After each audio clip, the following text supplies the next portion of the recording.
Komið sæl og verið velkomin í Suðurnesja Magasín. Þátturinn verður helgaður jarðhræringum á Reykjanesskaga og eldgosi í Fagradalsfjalli sem stóð yfir í 6 mánuði. Við heilsum ykkur frá Grindavík, en ekki hvar.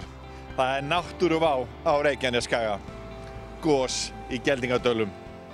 Og við kíktum þangað og fjöllum meira gos í þættinum. Við skoðum gosið í Geldingadölum fyrsta morguninn með einum af fyrstu gestónum. Víkufréttamenn fóru í dalina og skoðuðu gosið og við ræddum við Grindvíkinga. En við byrjum þáttinn með Keflvíkingnum Guðjóni Vilhelm, oft tengdur við humarsöluna.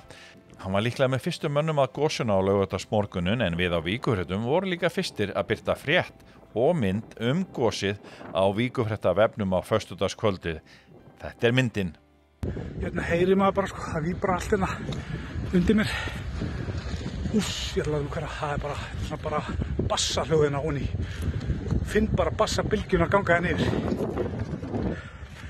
Maður er svona hálf lítill í sér þegar maður, ég held ég sé komin aðeins svo langt upp núna. Ég læt mig hverfa núna, þetta er gott. Lyktin er bara eins og gamla skuldina sko. Það er bara líka brennu sina og þetta er bara eins og að vera á gamla skvöldina. Það bara kviknaði í sinunni fyrir aftan mig. Hraunið flæðir hérna fram.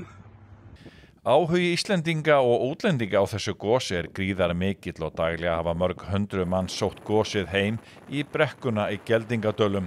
Flestir gangandi en margir á öðrum farartækjum. Meðal annars margir í 50.000 króna flugferðum á mann með þyrlum að gosinu.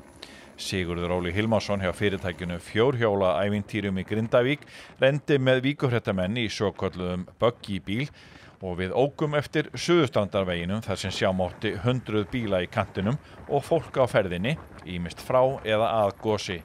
Við fórum ekki eftir stikuðu gönguleiðinni heldur í gegnum Merardali og jú, það var magnað. Já, það er magnað að vera komin hingað í Geldingadæli, hreint ótrúleg sjón. Eftir 5 daga er ekkert lát á gosinu og nú er komin hérna, já, hreinlega eldborg, margra tuga metra há. Það Sigurður, hvernig þú varst hérna fljótlega eftir að gosi hófst? Það er mikill munur að sjá núna 5 dögum síðar. Já, ég kom hérna í birtuskýlunum á sunnudagskvöld og þá var þetta 20 metra lægra og fossinn rann hérna niður hlíðina og þá glóði allt gilið hérna. Og mér sýnir svona hægt og bítandi þetta verið að fyllast upp og þetta fer að renna hérna yfir í Merardalina. En þetta er stórkostleg sjón og upplifun sem að fólk á að fara varlega í kringum. En þetta er eitthvað til að skoða og fara sér bara varlega. Og þú sem Grindvíkingur, er þetta eitthvað sem þú varst að bíða eftir? Já og nei, það voru búin að vera miklar hræringar og við fundum vel fyrir skjálftunum í 3 vikur. En svo vorum við eiginlega komin í dvala og þetta kom eiginlega bara öllum og óvart. Við vorum svona, fundum ekki að vera skjálftan ef við verið yfir 4 og allir orðin bara svona tiltölulega chill yfir þessu sko. En það gat alltaf farið upp. Hvar það færi upp, það gat verið hérna í nátthaganum eða hérna, það vissi enginn. En mér fannst þetta koma svona bara hreinlega aftan að öllum. En samt ákveðin fegileiki svona allavega hjá Grindvíkingu sem hafa náttúrulega fundið langt mest fyrir svona skjálftum að undanförnu. Jú, þetta er öryggi, þetta er á góðum stað fyrir okkur og skjálftarnir eru hættir, allavega í bili. En sagan, hún getur líka sagt okkur það að þetta getur staðið lengi yfir. Það eru búin að vera gos hérna vestan við okkur sem að stóðu í 1219, 20 til 27. Þannig að sagan er alveg til hérna að gos standi lengi yfir og þetta getur verið hrina núna ykkur ára eða mánaða. Jarðfræðingarnir, þetta er erfitt en hérna þetta getur líka verið búið á morgun. Þannig að, já. Og þú hérna með Fjórhjóla fyrirtæki, hvað er þetta veisla fyrir ykkur og hvað, ef þú horfir svona fram á veginn líka, fyrir ferðaþjónustuna á Suðurnesjum og Íslandi? Jú, klárlega er þetta það. Það er náttúrulega ferðaþjónustan, þetta hvetur, þetta er í rauninni eins og eftir hrunið sko, þegar Fimmvörðuhálsinn og Eyjafjallajökull og annað, þetta auglýsir okkur en við vitum alltaf ekki hvað það varir lengi, en það verður áhuga að sjá þetta. En allt svona þarf að fara varlega í og jú, það er mikið af fólki á ferðinni og veitingahúsin og allir njóta góðs af en það er mikill æsingur í fólki og ég held að við þurfum að róa okkur niður og skoða aðstæður og vinna bara út úr þessu en þetta er spennandi. Og hafið þið verið að flytja fólk hérna eða hefur svona verið eitthvað takmörkun á svona ferðahögum, getum við sagt, hingað? Já, ferðatilhaganir hefur verið náttúrulega bara, menn eru bara að ná tökum á þessu og vindátt og leiðum hérna upp og það er búið að stíga gönguleið sem er mjög gott en við verðum bara að taka framhaldinu rólega og sjá hverju framvindur. En það er ljóst að Reykjanesskaginn er aldeilis að fá svakalega auglýsingu. Ja, klárlega og menn eru bara að vinna undirbúningsvinnu, búin að vera því frá því að þessi veira kom til okkar og mér sýnist nú öll að hún sé með okkur upp og niður og núna erum við komnir í eina lægðina enn, vonandi verður hún ekki stór en ég held að ferðaþjónustan þurfi bara að vinna sína og vera tilbúin þegar allt fyrir í gang því að það fer mjög hratt í gang og það er mjög mikill áhugi og við erum með fallegt umhverfi hérna og við þurfum bara að vinna úr því.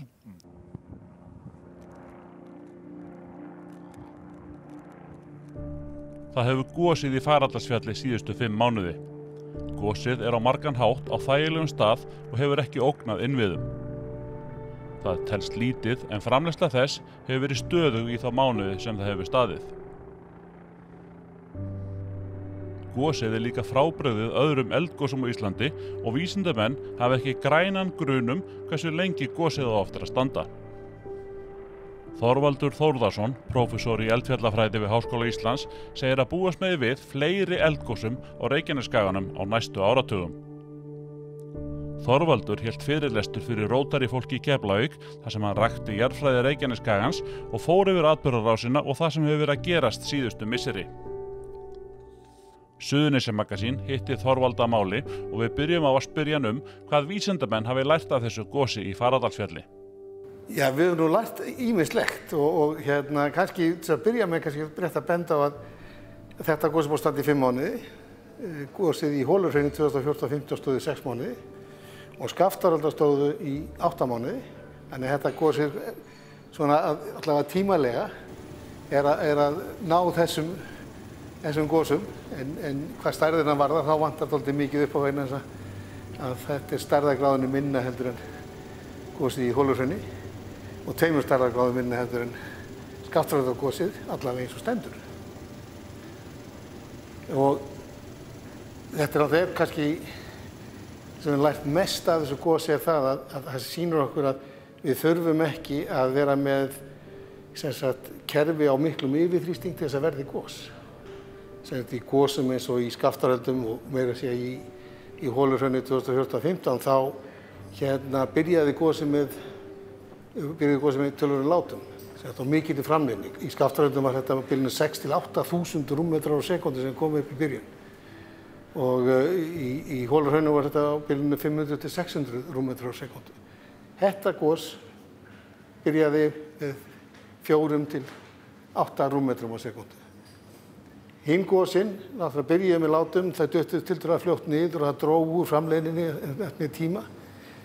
Í þessu gosi hefur framleiðnin bara haldist nokkuð til jöfn allan tíman, alla þessa 5 mánuði.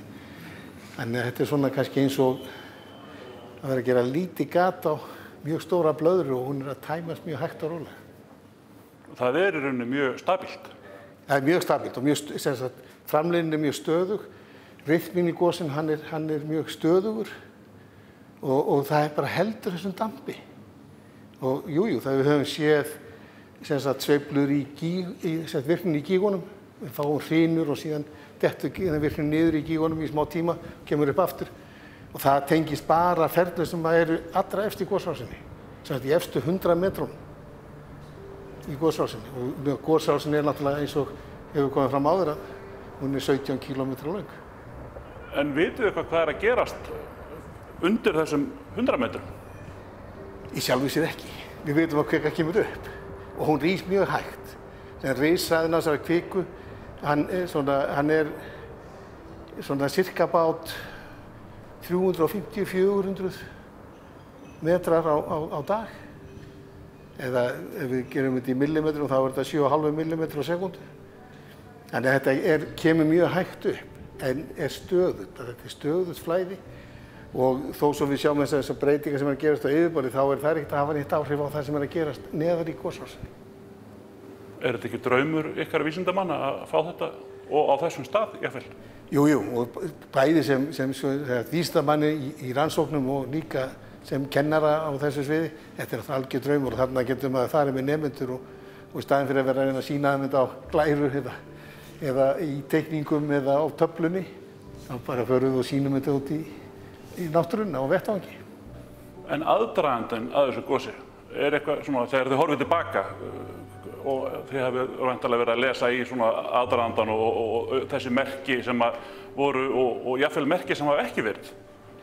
Já, og það er í upphafi voru menn sannfærðir að þessi skjálftar sem voru þarna undanfari gossins, að þeir væru fyrst og fremst bara hreyfing á plötuskilum og það er alveg rétt að það var stór þáttur í þeim, en það er líka kom í ljós eftir á að tilfærsla á kviku átti þátt í þessum óróa líka. En það kannski skemmtilegasta við þetta er að þetta er að vera að sýna okkur þetta samspil á milli plötu hreyfinganna og það að búa til rás fyrir kvikund sem komast til yfirborðs. Ég held að þetta sé svona kannski eitt besta dæmið sem við höfum fengið á Íslandi. Og síðan þessir mánuður fyrir gosið er raunin þegar að óvissustiginu lýst yfir þegar land fyrir að rísa vestan við Þorbjörnin. Það sem er að gerast við Þorbjörnin, tengist það þessu beint sem gerðist síðan í Fagradalsfjalli? Hvort það tengist beint eða óbeint er hluta sömu atburðarás. En hvort að svo rúmmálsauknin sem var þarna vestan við Þorbjörnin, og þá hugsanlega vegna þess að kvik er að koma þar inn, hvort að sú kvika tengist eitthvað þeirri kviku sem var komið upp í Fagradalsfjalli, það vitum við ekki. Við fáum sennilega aldrei að vita fyrir við getum þá náð í sýn úr þessari kviku. En getur gosið í Fagradalsfjalli haft þau áhrif að önnur eldstöðvakerfi á Reykjanesskaganum og akti til lífsins? Einfaldast leiðin til að lýsa þessu er það að ég held að við séum komin inn í annað svona, hvað við segja, röð eldgos á Reykjanesskaga. Þannig að núna hefur spennusviði sem ræður raun og veru hvernig hlutinni gerast á Reykjanesskaganum, það er komið í þannig ástand að það hentar kviku að komast til yfirborðs.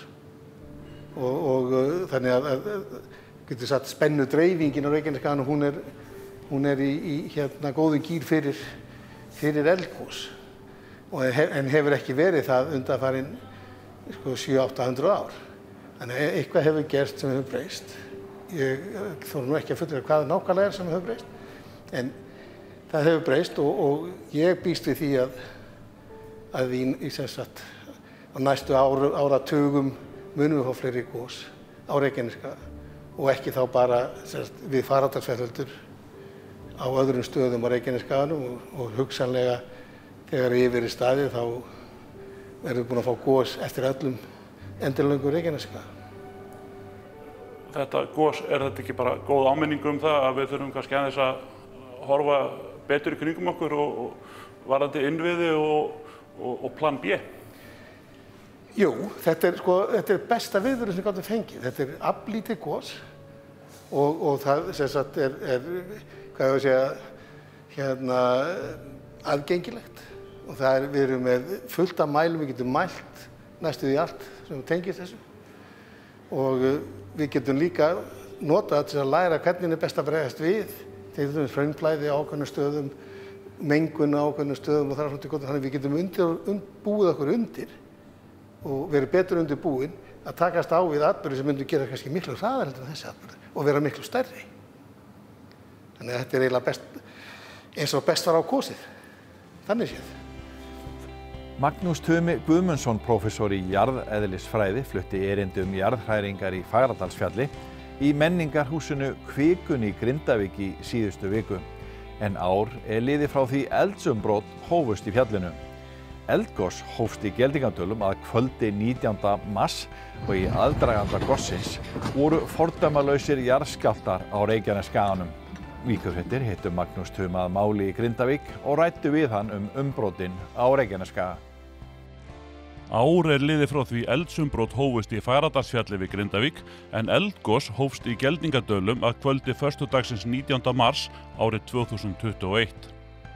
Eldgosið átti sér töluverðan aðdraganda í fordæmalausri jarðskjálftahrinu sem meðal annars hafði talsverð áhrif á daglegt líf í Grindavík og íbúar á öllu suðvesturhorni landsins fundu vel fyrir skjálftunum. Magnús Tumi Guðmundsson, prófessor í jarðeðlisfræði, flutti erindi jarðhræringar í Fagradalsfjalli í menningarhúsinu Kviku í Grindavík í síðustu viku. Auk þess að fara yfir atburði síðustu missera spáði Magnús í komandi mánuði og ár en Reykjanesskaginn vaknaður að nýju af 800 ára blundi. Við byrjum á því að spyrja Magnús Tuma því hvaða lærdóm megi draga af gosinu í Fagradalsfjalli. Það nú kannski af ýmsum gerðum sem við getum skilgreint að við höfum lært heilmikið.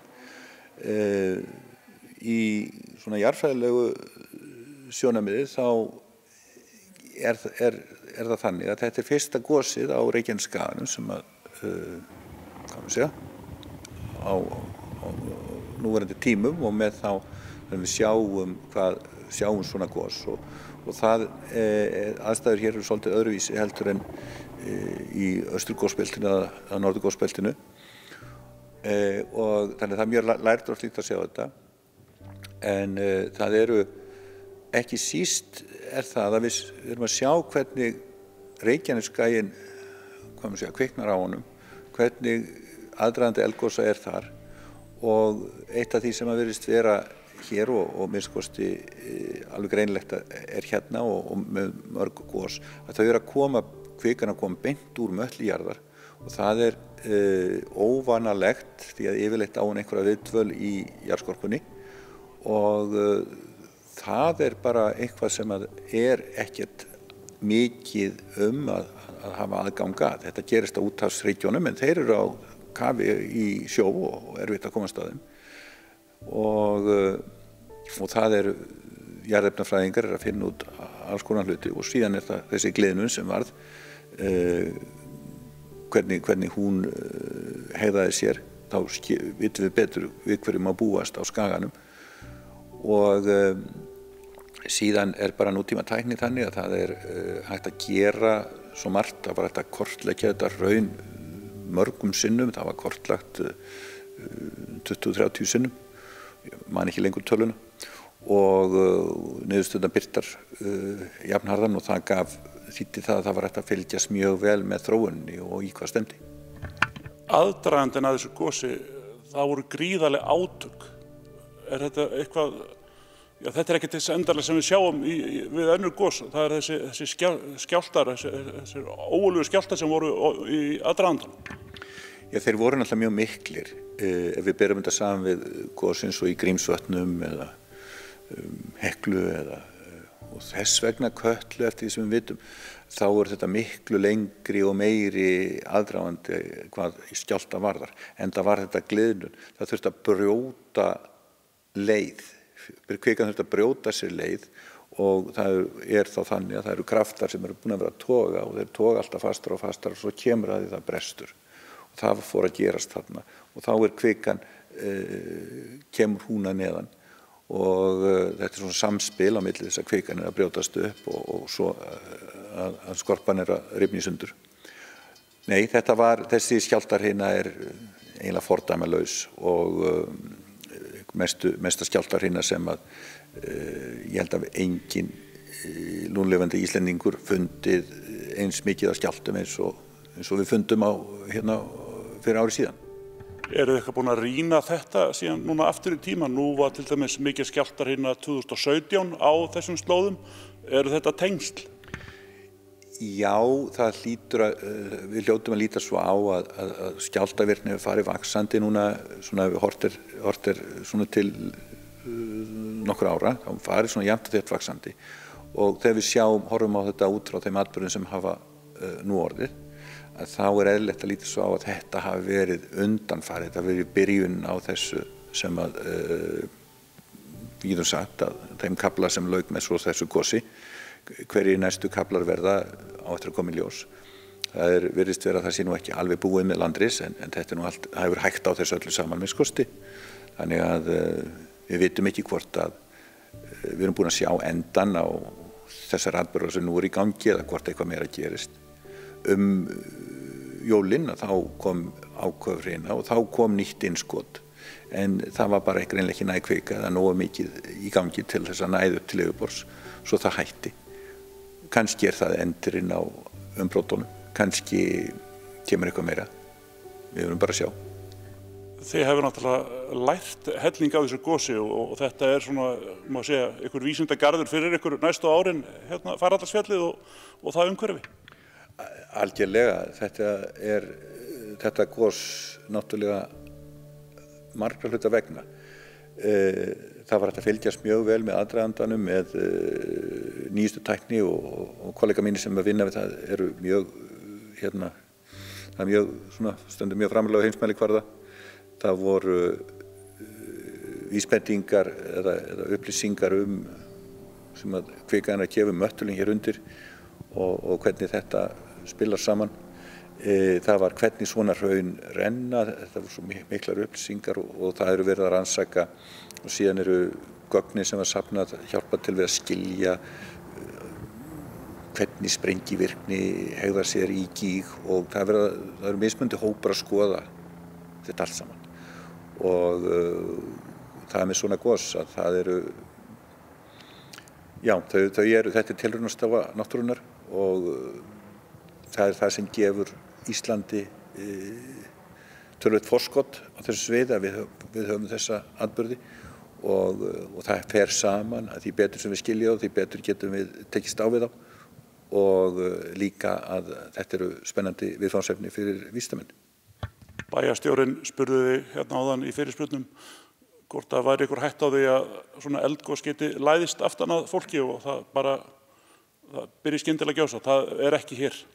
Það er mjög ósennilegt að það geti gerst og langsótt vegna þess að kvikan þarf að koma djúpt að, hún þarf að brjóta sér leið og eða það þarf að rifna í sundur til þess að hún komist upp og það eru alla líkur á því að það séu miklir forboðar eins og við höfum séð í tengslum við þessa atburði að það eru þarna, getum sagt að innskotin sem voru hérna og jarðskjálftavirknin sem var hér byrjaði rúmu ári fyrir gosið var forboði að kvika væri farin að hugsa sér til hreyfings og svo sáum við líka bara á atburðarásinni sem var fyrir jól að þá svona reyndi kvikan að komast upp en náði ekki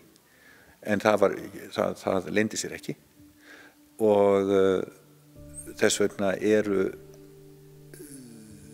mjög langsótt að sjá fyrir sér að hér komi gos bara upp af óvörum og engin gruni að það sé fara að gerast. Það er bara útilokað. Er líklegast ef eitthvað gerist aftur fljótlega að það verði á sömu eða svipuðum slóðum? Það er svona, ef að Fagradalsfjallskerfið vill hreyfa sig eitthvað eða gera eitthvað, þá er langlíklegast að gerist á mjög svipuðum stað eða á sama stað. Ef að það segjum að Breiðnesteinsfjallakerfið vildi fara að gera eitthvað sem nú ekki beinlínis merkjum eða neymerkjum, þá myndi það náttúrulega að vera óháð eða ekki tengt beinum hætti. En ef við horfum svo söguna, þá er svo minnskosti svo að sjá að það er ekki oft sem að það er svona þannig virkni að það gjósi á sömu á fleiri en einu kerfi á svipuðum tíma. Það er óvanalegt og það geti ekki eitt að útiloka það. Eldvirknin eða gosvirknin á skaganum ég vil gera lítið úr henni, en hún við erum ekki að sjá stærstu og öflugustu gerða eldgosum eins og við sjáum á Íslandi. Við erum ekki að sjá atburði eins og bara Stórkötlugos eða þessar stóru stærstu atburði sem að verða. Og jarðsaga skagans sýnir það að það ekki eitthvað sem að gerast. Það hafa orðið fyrir mjög löngu síðan, fyrir hluta nútíma, urðu til býsna stór hraun og dyngjur. En það nú ekki, og við getum ekkert útilokað að það geti gerst. Það bara alls ekki hægt. En svona síðustu árþúsundir hefur það ekki verið að gerast. Heldur meira af svona hraunum sem eru kannski í líkingu við það sem gerist í Fagradalsfjalli. En auðvitað verður við því búin að hér gerist stærri atburður.